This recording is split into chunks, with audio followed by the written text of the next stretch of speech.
She stood in the hallway and stared silently at the suitcases, the laptop, his briefcase. They lay where she hadn't noticed them when she'd walked in. She walked back into the room and looked at the man sitting in the shadows. "You're crazy, Lyle. You're abandoning me and our two sons because of one fight. Because of one stupid mistake I made while drunk a few hours ago. I didn't have sex with anyone. I didn't betray you. You're just obsessed." When he didn't answer anything, she headed toward him, and he raised his hand again as if signaling her to stop. She stopped. She wondered if he had had an accident. This man was not her husband, was not someone she had lived with for 8 years. No one could change so drastically in a few hours. He'd never been like this before, never. And the worst part was, there was nothing to explain it. Nothing much had happened at the party. She stepped back but didn't sit down. "Can you tell me why? Can't you at least do that?" I had a moment of clarity. She heard the words, but couldn't put them into any kind of logic. A moment of clarity? Why are you doing this, Lyle? I know you think you're smarter than me, everyone in my family, everyone around you. But why can't you not rub our noses in the fact that we're idiots compared to you? Say it in words I can understand. The figure shrouded in shadow shifted her posture, tilted her head forward slightly, and seemed to rest it on her clenched fists. "I'm sorry, Diana. I really am. I didn't mean to do it that way. It's just what English literature professors think and say. It's really not that hard to explain. We, all of us, go around and around, never really understanding what the point of all our lives is. We are blinded by all the minutiae of our existence, waking up, brushing our teeth, going to work, paying bills, and what's on TV today. And the kids have colds, and we wonder if we're getting fat, and if our husbands or wives are looking at other people. We never step back and look at our lives. Except once in a while." He paused and she fell silent, hoping he would continue. "I had a moment of clarity tonight." "You keep saying that, but what does it mean? What did you see?" Even though she couldn't see his face clearly, she knew he had focused his gaze on her face. She could feel the power of his gaze on her skin. "I saw our lives, Diana. I've seen who we are, who we were, and who we've become. It has nothing to do, or very little to do, with what happened at the party. You're right. Leaving because of one fight, one mistake, one incident would be crazy. But that's not why I'm leaving. I'm leaving because I've realized that our marriage was a mistake, that I love you, but you don't love me, that I've never satisfied and probably never will satisfy you sexually the way you need me to, that deep down you're a good woman and will never leave me because you keep your promises, and that we're too young to ruin each other's lives for the next 40 or 50 years. That's why I'm leaving when we're done talking." Next chapter. About 3 hours earlier. I pulled into my driveway at 9:30 p.m. My cell phone was silent. It had been silent since I left the Rivers Trailer Park south of Palatka at 8 p.m., leaving my wife and about 75 of her close and distant family and friends to drink and dance at the monthly party that had been a tradition for most of our 8 years of marriage. We lived in Jacksonville, the urban center of Northeast Florida, with a population of 1 million, an hour and a half north of Palatka. The house was dark except for an automatic yard light with an electric sensor that illuminated the driveway as I walked, or rather limped, down it. It had been a stormy evening, and I felt much older than my chronological age of 34, more like 74. But I only had to lug a 6-pack of Michelob Lights into the house, so I managed. I turned on the kitchen light and sat down at the table where we actually ate, not in the little dining nook where we were supposed to eat. I unscrewed the lid of one Michelob and took a long sip of the delightfully cold drink, letting it slide down my throat. Then another. All the while, I waited for the first ringing tone from my cell phone. Nothing. I looked at the pictures 5-year-old Billy had drawn at school with a crayon magnetized to the refrigerator door and the picture of 7-year-old David catching his first pass in a Pop Warner Pee Wee football game. My throat caught, and I consciously fought to keep from bursting into tears as I looked at David's dark-haired young body, captured in the moment of his first athletic triumph. He looked like his mother, with her dark hair and slender figure. Both boys had their mother's dark hair, not sandy blonde, and both boys had their mother's light brown eyes, not ice blue. I fought the lump in my throat. They and their mother were my world. Until a few hours ago, I was going to lose them all, and it was like standing on the railroad tracks in the dark of night, watching for an oncoming train and being frozen to the tracks. I took another sip and leaned my head against the dark-grained wood of the table for a moment. I finished the bottle and forced myself to get up from the table. Sooner or later the phone would ring, and then the front door would open. But until that happened, I had things to do. I went up to the second floor, to the bedroom that Diane and I had shared for 5 years, ever since we'd moved to this rather expensive neighborhood in Mandarin. We moved there because the schools there weren't bad. I taught an introductory English literature course at Jacksonville University, a small private liberal arts college across town. But I liked the Mandarin neighborhood better than the area around the university, so I resigned myself to the hour-long daily commute. I opened the closet door and discovered in the depths 2 suitcases that Diane and I had used for our last cruise 2 years ago to the Bahamas. I then began opening the drawers and pulling out as much underwear as I could find. I pulled out a week's worth of pants, shirts, and jackets. I didn't forget to put in a razor, toothbrush, toothpaste, a few medications, everything I needed for a trip away from home. I leaned over the dresser and felt the urge to vomit. I fought it down. Only there was no way this trip was going to end. It was an exile from everything I loved or had loved, and I was never going back. If I let myself think about it too much, I knew I would freeze. So I very methodically started packing the things I needed to start my life over as a single man after 8 years of marriage. I found my laptop and my briefcase with the papers I needed for college. I moved everything into the hallway that led to the dining room to the left of the front door. They wouldn't be seen by anyone entering the house unless they went into the dining room. When I'd gathered what I could, I grabbed a carton of Michelob with 5 bottles of beer left in it and went into the dining room. The front door opened into a hallway that led to the right and then into the den room. I sat down in an upholstered chair at the far end of the room and set the Michelob on the glass coffee table in front of me. There was a floor lamp behind the upholstered chair, and I turned it off. There was a light on in the hallway that could have been turned on by anyone entering. I stood on the chair and loosened the light bulb in the center of the den so it wouldn't come on when you hit the switch at the entrance to the den. With everything I needed ready, I reclined in the padded chair in the darkness of what was my home, opened a second Michelob, and began to sip cautiously. Around 11 p.m., the cell phone rang for the first time. The Nokia screen lit up in the darkness, and I recognized Diane's phone number. I didn't bother to answer it. About 3 minutes later, it beeped that there was a message waiting for me. I didn't answer it. 5 minutes after that, it rang again, and then another 3 minutes later, and another 5 minutes later, and another 10 minutes later, and another 5 minutes later. Diane rang, and her father Richard, and older brother Dave, and younger sister Kelly, and then Diane again. If there were any humor left in the world, I would find the parade of phone numbers funny. But the funny had died hours ago, and I didn't think I'd find anything funny for a long time, if ever. The house phone rang, then the cell phone, then the house phone. I had just finished my second Michelob and was starting on my third. Time crawled by and, like a traitor, refused to run backwards, to let the day that had ruined my life unwind and give me a second chance. But even as I expressed this common human desire, I realized that what had happened had been brewing for more than one day, and I would have to rewind time back at least 8 years to undo the consequences, and that wasn't going to happen. Next chapter. November turned out to be chilly, but not bad. Usually this time of year, the RV parking lot and cabins at Lake Como south of Palatka were nearly deserted.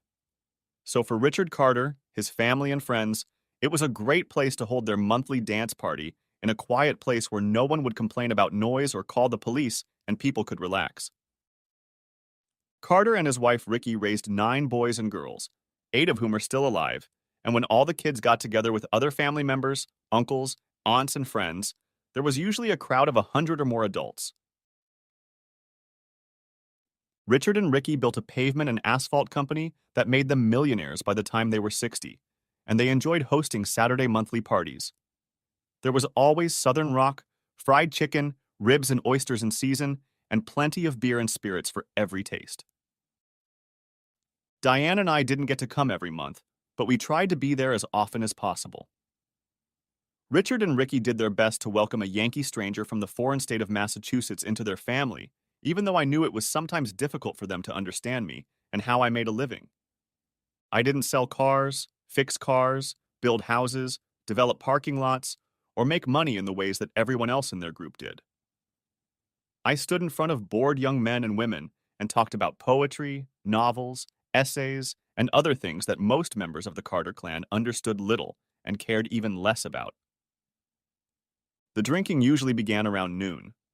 There were cabins available for those who needed cabins to sleep off the excess booze, as well as several RVs.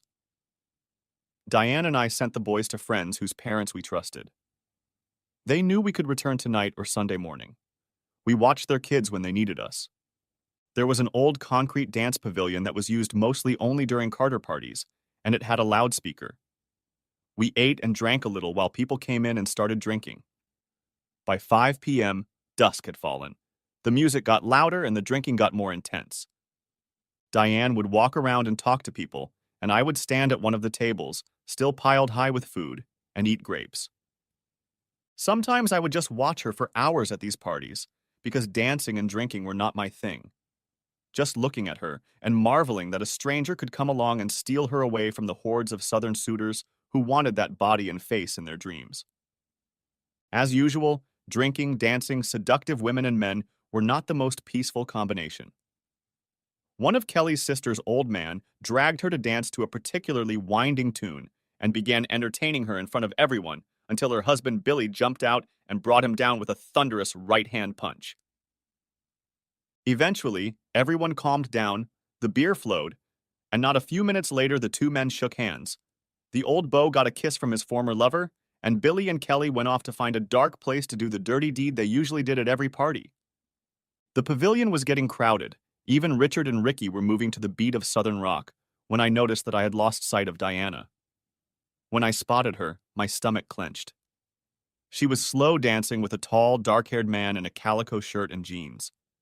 She was sprawled in his arms. Bobby Trescott was one of the men who had pursued her before I showed up at the insurance company where she was working on transferring my auto insurance to her company. For some reason, she took a fancy to a stranger with an even weirder accent, and 6 months later we were married. Bobby was never able to accept her decision. He still called and visited occasionally, and Diane insisted on seeing him as a friend, not an ex-boyfriend. At these parties, he always danced inappropriately close, touched things he shouldn't have touched, and usually made some clever remark to and about me, much to the amusement of many. I made my way through the twilight toward the two of them, watching them move together. I couldn't help but feel jealous.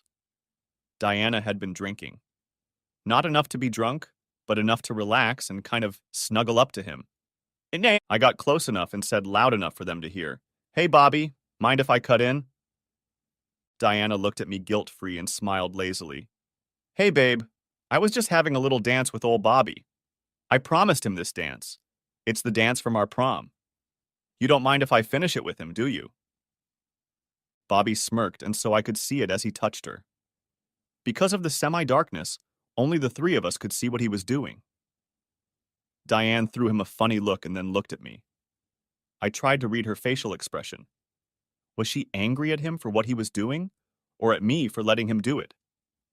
I tried to remain calm, but it was slipping away from me. "Bobby, get your goddamn hand off my wife." His smile grew even wider. "Or what, Lyle?" Jesus Christ, what kind of a man's name is Lyle? Does that sound like a little girl's name?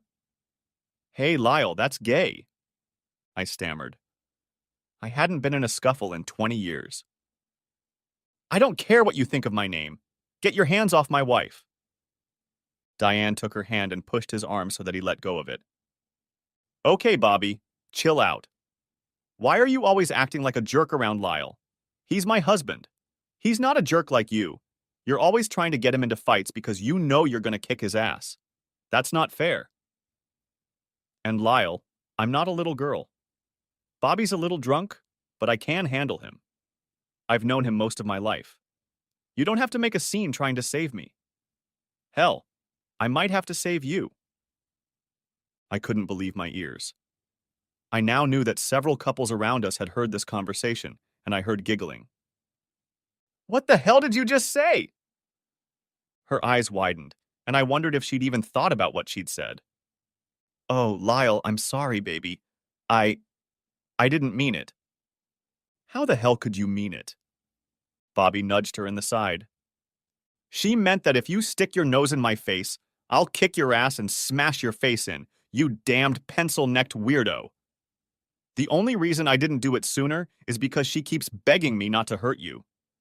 What kind of goddamn man hides behind his wife's skirts? I couldn't help myself. The one who can count to 10 without using his fingers, you redneck asshole.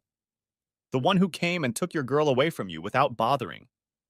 The one who made 2 kids with her. I'm not even sure you can do that. I saw the swing coming even as I felt people coming up behind us. I moved to get out of the way when my foot slipped on what was probably someone's spilled drink. I fell on my ass and hit my head on the concrete pad. Diane's brother Dave and his friend walked over to Bobby and grabbed him by both arms. I hit hard, and it knocked the spirit out of me. For a moment, I was stunned. Bobby didn't try to shake off the guys holding his arms, probably feeling that he had gotten the better of them. Richard Carter came up behind us and said in a hard voice, "Okay, Bobby, that's enough. We let you come to these parties because you're an old friend of ours, but you've crossed the line. Get out of here." I looked up at Bobby's smirking face and looked around at the faces around me. I saw smiles or desperate attempts not to smile. And then I looked at my beloved wife's serious face and realized she was another one struggling with this. She thought it was funny, and when I looked at her, she deliberately turned her face away, toward her father. "Daddy, no. Bobby just had a drink. He didn't mean anything by it. You know he and Lyle are fighting, but that doesn't mean anything. And anyway, I promised him this dance." Even Richard Carter looked at his daughter with disbelief. "Are you sure this is what you want, Diana? After what Bobby said about your husband?" She looked back at me, not smiling. "Lyle's a grown man, Dad. If he gets upset about something Bobby does, he knows what he can do about it. Right, kiddo?" I tucked my arms under me and rose to my feet. I just turned and walked away from my wife. Bobby started laughing.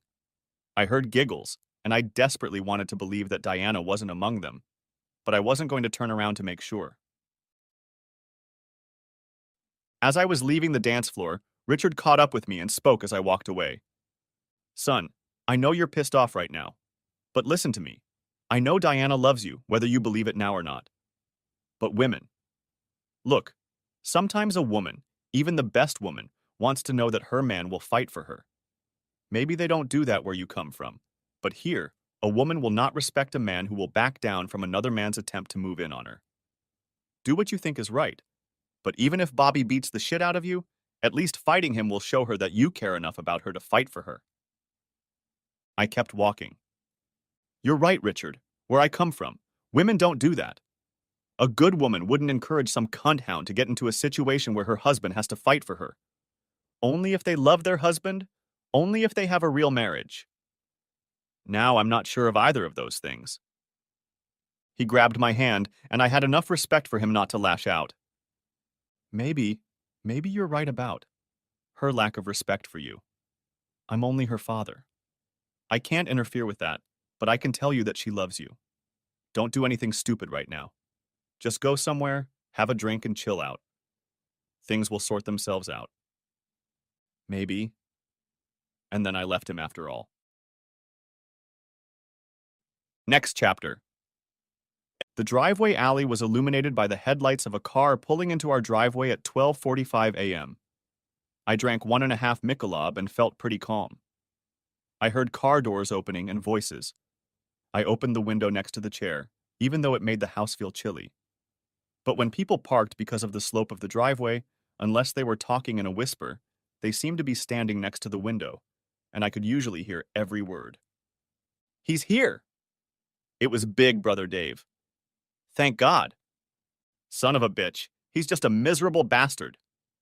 Chill out. I know you're sober now.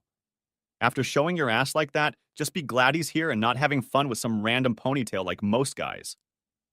Shut up. He's my goddamn husband who goes off to suck his thumb when his feelings are hurt and leaves his wife. What kind of husband is that?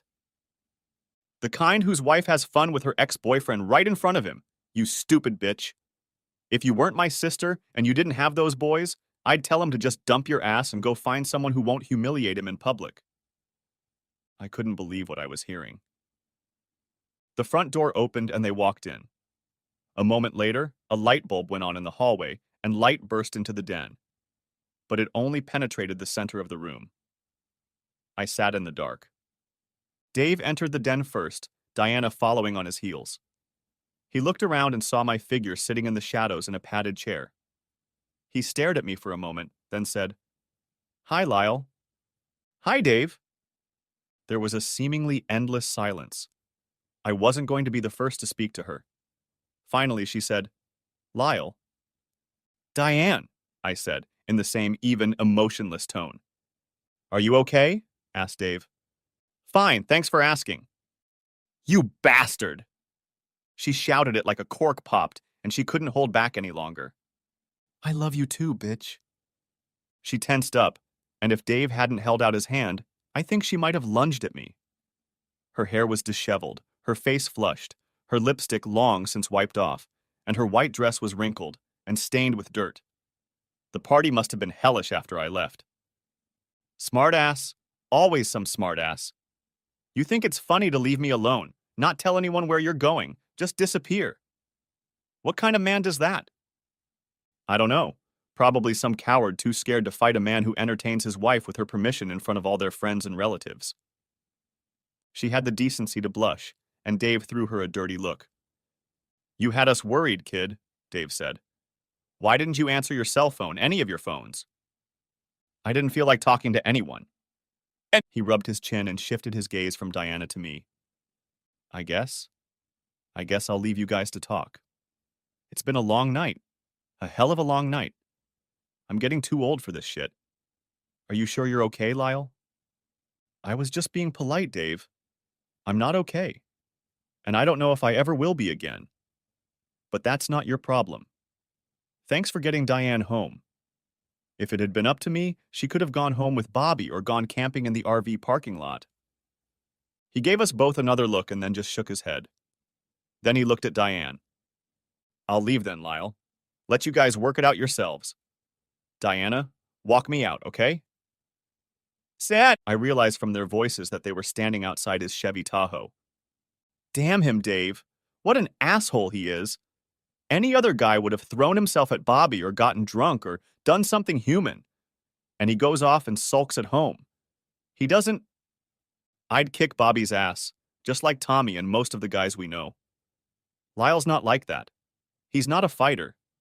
You knew that when you decided to go after him. You remember. I remember very well.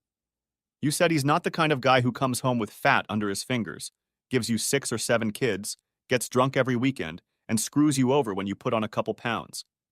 You said, and I quote, "He's a man who will get his way. He will provide for me and our children, be faithful to me, and provide a good life for us. He's a good man." You wanted something better and you got it, and now you're nervous and dancing. I used to be proud of you, Diane, but now I wonder if you're just another slut who's going to get divorced 4 or 5 times, drag home new boyfriends every few weeks, and make mom and dad cry when they think about the mess you've made of your life. Oh, Dave, grow up. I'm not stupid. I've been a mess. I played with Bobby because it felt good to feel young again for one night. My husband should have grabbed me and made me behave, but I forgot who I was married to. He's angry now, but it will pass. It was one night and one fight. I'll come to him, give him some love, and it will pass. People don't break up over one quarrel. You bet they do, sister. You think because I build houses, I don't know anything about your dear husband. I have clients and partners whose children attend JU. They talk about Lyle. He's young, he has hair, he's smart, and many female students think he's cute. There were times when an A or even a C would get him blown off. And then there were the female professors. One, let's just say she pursued him so openly that the dean had to tell her to chill out or they'd take action. So go in there and do whatever you need to do. You lose him, and he won't sit around crying into his beer for long. She came back and stood at the entrance to the den for another long time. None of us said anything. Then she started to cross the den, heading toward me. I raised my hand. Wait, get a chair and sit over there by the TV. That surprised her. I could read it on her face. She was expecting me to come over now, to lead her to the bedroom. But it didn't happen. She took a deep breath. I know. Lyle, I know I acted like complete shit in there today. You don't need to read me the riot act. Everyone else has already done it. Jesus Christ, everybody acts like you're blood and I'm a stranger. But I've been drinking, you know that. And Bobby, Bobby and I have a history. We go way back. We met in elementary school, you know? And you should know this. He still loves me. He still hasn't gotten over the fact that I chose you to be my husband. I know it's wrong, but I feel sorry for him. So sorry sometimes. And you're going to ease his pain by entertaining him? Anger flashed in her eyes. He's in pain. A little flirting makes him feel better. Nothing else was supposed to happen until you came in like a big man and started acting out. You didn't have to do that. He's a friend. And you're my husband, the man I love. After another moment, she sat down in the straight-backed chair. It wasn't the most comfortable in the world, which was what I was after. I don't want to change the subject, Diane, but I'm curious about something. I left the campground around 8, and the phone didn't start ringing until 11. I know the campground is a big place and there was a lot going on, but after that little incident, it took you 3 hours to realize I was nowhere to be found? You must have really felt guilty about what happened, since you realized that it only took 3 hours for me to disappear. I think if we hadn't had that little party, you wouldn't have realized I was missing until the next morning. That speaks volumes about how important I am in your life. Anger flashed in her eyes, and she was about to say something when she suddenly came to her senses and stopped. My God, Lyle, you don't know, do you? Know what? All hell broke loose after you left. I forgot about you. Everyone forgot for a while. But that doesn't mean I don't care about you. It's just... Enough. What happened? After, Bobby and I did a little dance. I know I shouldn't have done it, but I was so damn mad at you. I know you don't fight. But, God, it sounds like I'm 13 years old. But I was hurt that at least you didn't take a swing at Bobby. If he had taken a swing at you, I would have been there for you, loving and comforting you. I wanted that. You're my husband, but you left. So yes, I was furious. I danced with him. And you know, Bobby, he was drunk. So after a few minutes, he went to pee. Knowing Bobby, I figured he would either go to the lake or behind one of the cabins. I talked to a few people and thought nothing more of Bobby for a while. After about half an hour, I started wondering where he had gone.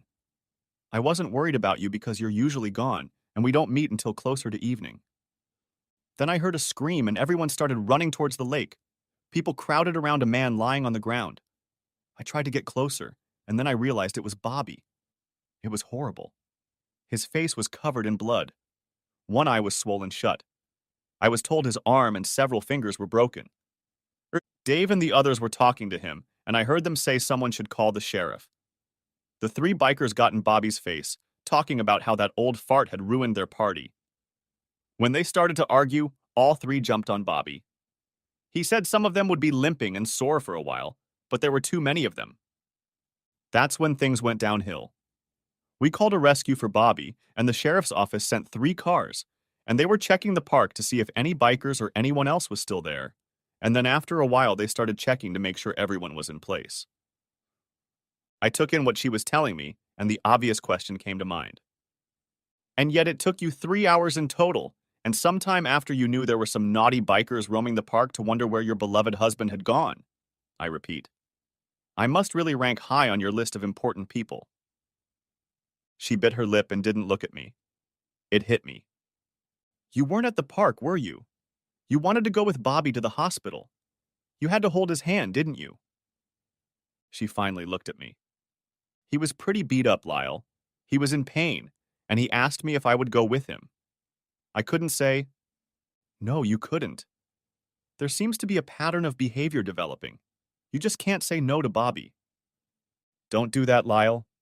It was a decent human thing to do. If you weren't so angry with me, you'd know that. Of course he was an old friend you were having fun with before I came along. You must have been there for him in his time of need. You entertained him back then, didn't you? She looked at the floor, shook her head, and then met my eyes again. Yes, Lyle, you knew about it. We were serious back then, and I wasn't a little girl. We were having fun.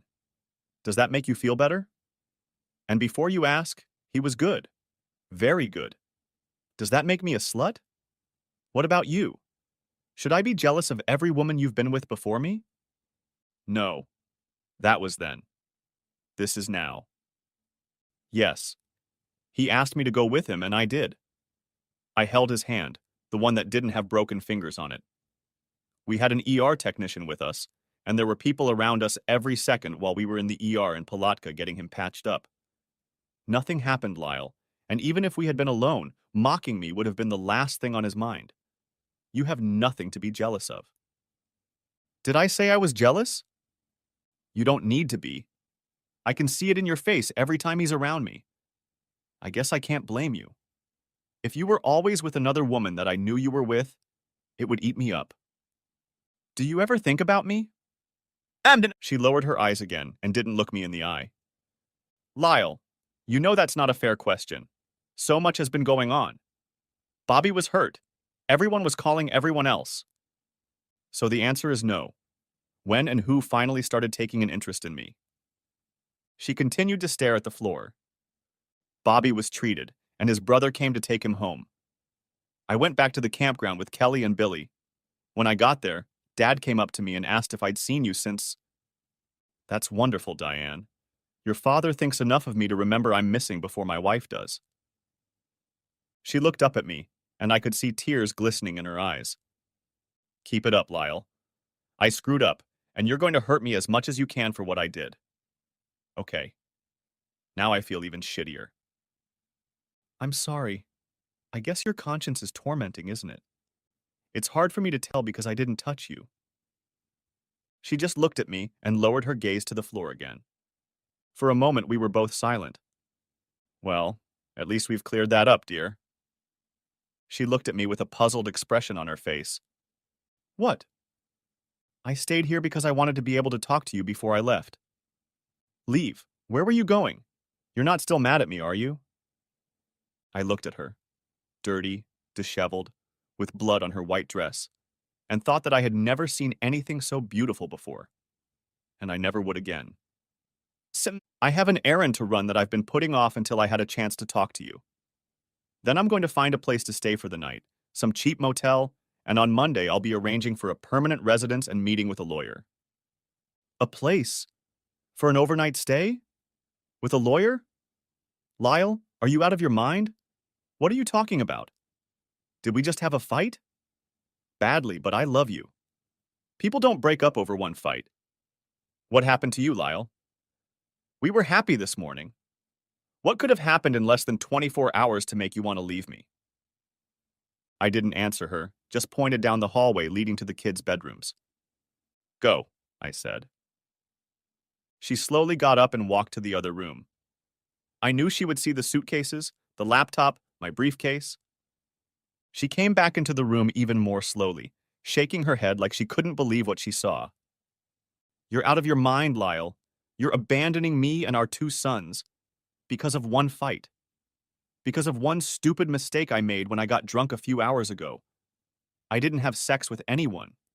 I didn't betray you. You're just obsessed.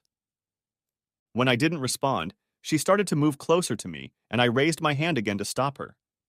She backed away, but didn't sit down. Can you tell me why? Can't you at least do that? I had a moment of clarity. I could see she had no idea what I was talking about. A moment of clarity? Why are you doing this, Kyle? I know you think you're smarter than me, everyone in my family, everyone around you. But why can't you not rub our noses in the fact that we're idiots compared to you? Say it in words I can understand. She was right. I had taken my intellectual superiority over Diana and her family for granted too much. I didn't realize what an asshole I was just because I worked with my head instead of my hands and surpassed everyone in Diana's family in my education. I'm sorry, Diana. I really am. I didn't mean to do it that way. It's just what English literature professors think and say. It's really not that hard to explain. We, all of us, go around and around, never really understanding what the point of all our lives is. We are blinded by all the minutiae of our existence. Waking up, brushing our teeth, going to work, paying bills, and what's on TV today. And the kids have colds, and we wonder if we're getting fat, and if our husbands or wives are looking at other people. We never step back and look at our lives. Except once in a while.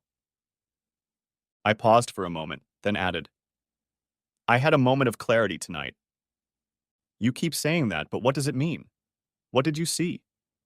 I had to squeeze the words out of myself. It was the hardest speech I have ever given and ever will give because I knew I was killing our life together. Killing my life with the two boys I loved more than life. But she deserved to know why I was leaving. I've seen our life, Diana. I've seen who we are, who we were, and who we've become. It has nothing to do, or very little to do, with what happened at the party. You're right. Leaving because of one fight, one mistake, one incident would be crazy. But that's not why I'm leaving. Meh. I'm leaving because I've realized that our marriage was a mistake, that I love you, but you don't love me, that I've never satisfied and probably never will satisfy you sexually the way you need me to, that deep down, you're a good woman and will never leave me because you keep your promises, and that we're too young to ruin each other's lives for the next 40 or 50 years. That's why I'll leave when we finish our conversation. She shook her head again, and this time the tears did flow. I knew she was crying for a life that was ending, just like me. Just because she didn't love me the way I loved her didn't mean there was no love. There just wasn't enough of it. How can you say things like that, Lyle? How can you be so cruel? Look at me, Diana. Answer me 2 questions, and if I'm wrong, I'll rethink what I said. A look of fear appeared on her face, and I realized that she somehow knew what I was about to ask her. Have you ever cheated on me, baby? Have you been with another man since we got married? She fell silent. The look on her face answered the question. Thank you. That's one of the reasons I love you. You could lie or try to tell half-truths, but you're too good a woman. You can't lie and you don't want to tell me the truth, which you know would break my heart. But we both know the answer to that question. You just answered it. The silence is eloquent. And the second question. Do you love me, Diana? I love you, Lyle. How the hell can you ask me that? It doesn't matter. What? You need to know that I love you. That's not what I asked, Diana. Do you love me? I don't understand. You love your father and your mother, our boys, our brothers and sisters. I know you would give your life for them. But being loved is different.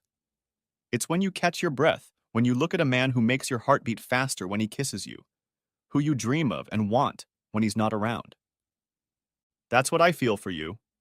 I don't know if you had those feelings for me when we were married, but I know you don't feel that way now. You'd be a good sister to me, but you're not a wife. Is that all? She stood up and headed toward me. Is it really all about sex, Lyle? Is that really what it's all about? You're sorry because I'm not some slut in bed with you. I got up and went into the light to meet her. When I walked into the light, she caught her breath and backed up. Oh my God! She gasped. She stopped backing away, reached out a trembling hand, and gently touched one side of my face, her fingers gently brushing over the swollen flesh surrounding my nearly closed left eye.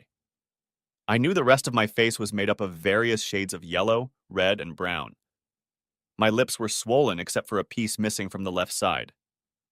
Oh my God, they found you and beat you up too. Why didn't you go to the hospital for medical attention?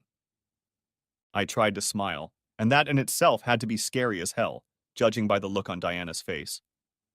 You should look at the other guy. I realized from the expression that slowly made its way across her face that she understood what my expression meant.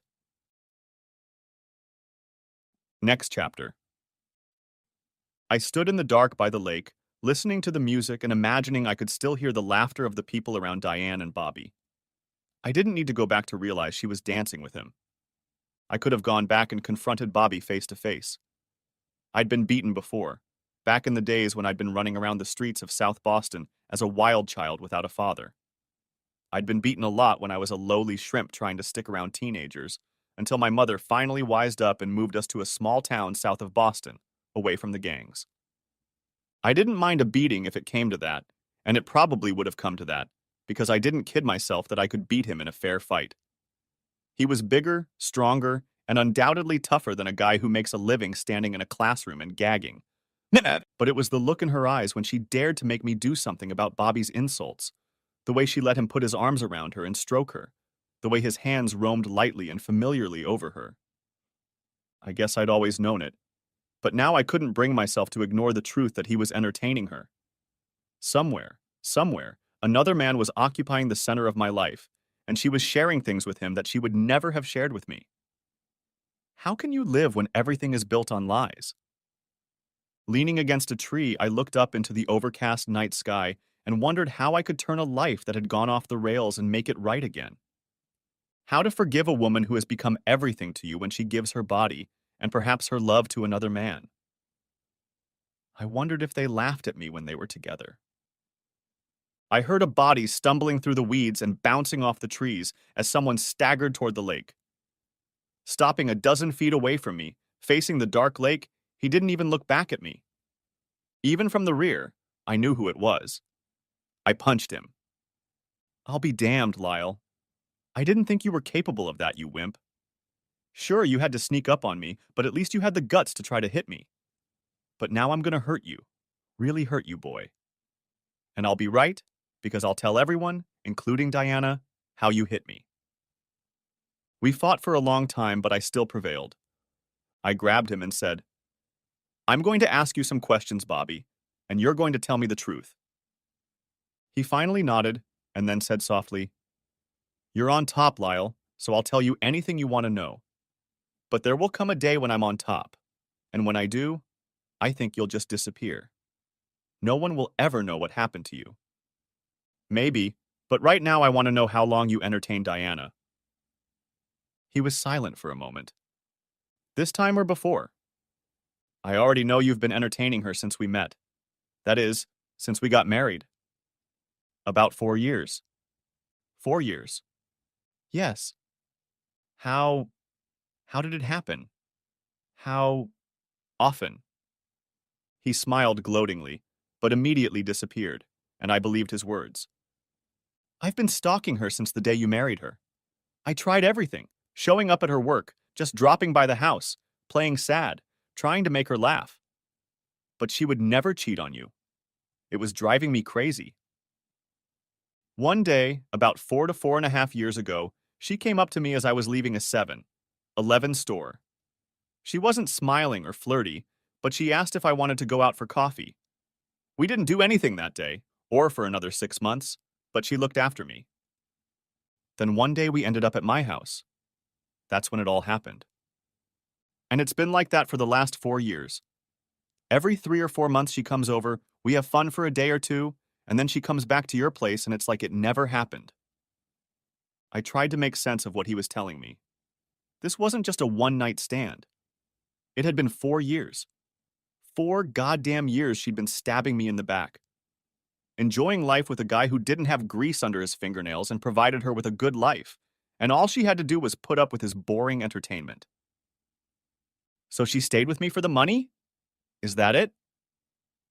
He groaned softly and then surprised me by laughing. You're a goddamn idiot! You don't get it, do you? What don't I understand? She never needed your money, asshole. I drive a backhoe and make almost as much as you do, if you believe what she once told me in bed.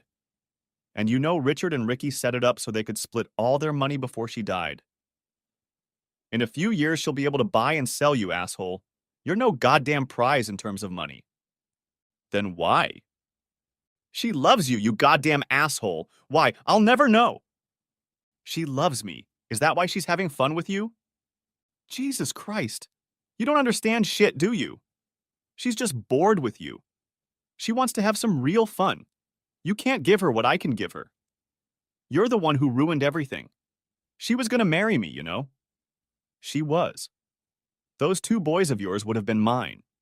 She loved me, or she would have. We'd been together since junior high. We were the same people. We would have been happy. And then you show up with your smart mouth and your good looks and talk about things she'd never seen or imagined. And you tricked her into thinking you were the right man for her. I looked at him again. You stupid bastard. I'm the best thing that ever happened to her. You just couldn't handle the fact that I took her away from you. Yeah, I guess you're right, smartass. And look how happy it made her, and everyone else too. She tried to love you and live without fun, tried to stay in a marriage that was killing her. I lost the woman I loved and should have had. I should have been sneaking around with her and seeing her go home with you from those parties. And you poor bastard. With those words, I made sure he could never have fun again. I won't go into detail about what exactly I did, but you can believe me that he is forever deprived of having fun with the opposite sex. Next chapter. You? She just stared at me.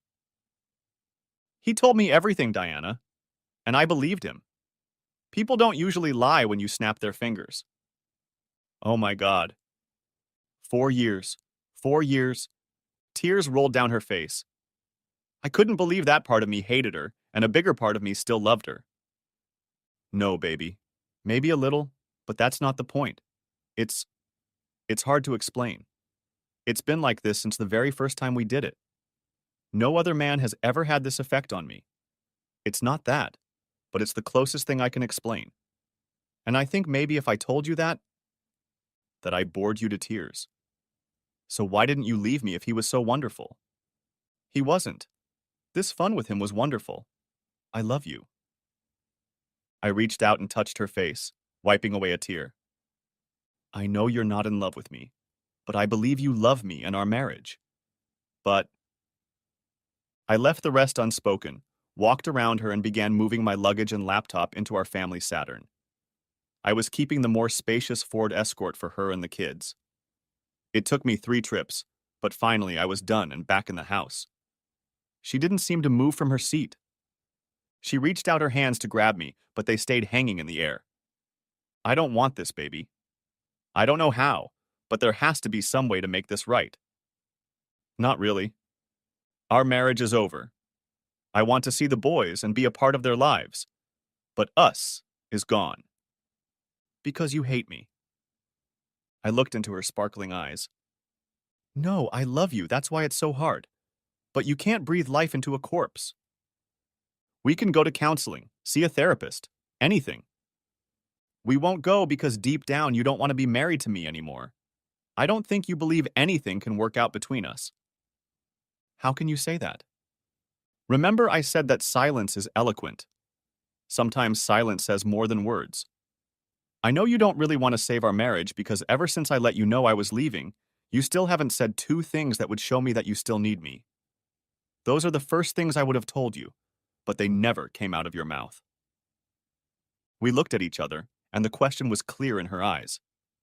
You never said, "Don't go, please don't go." When it finally came to her, she fell to her knees and cradled her face in her hands. She was crying as I walked out the door. The end. Thanks for watching. I hope you enjoyed it, so subscribe to my channel and watch the next video.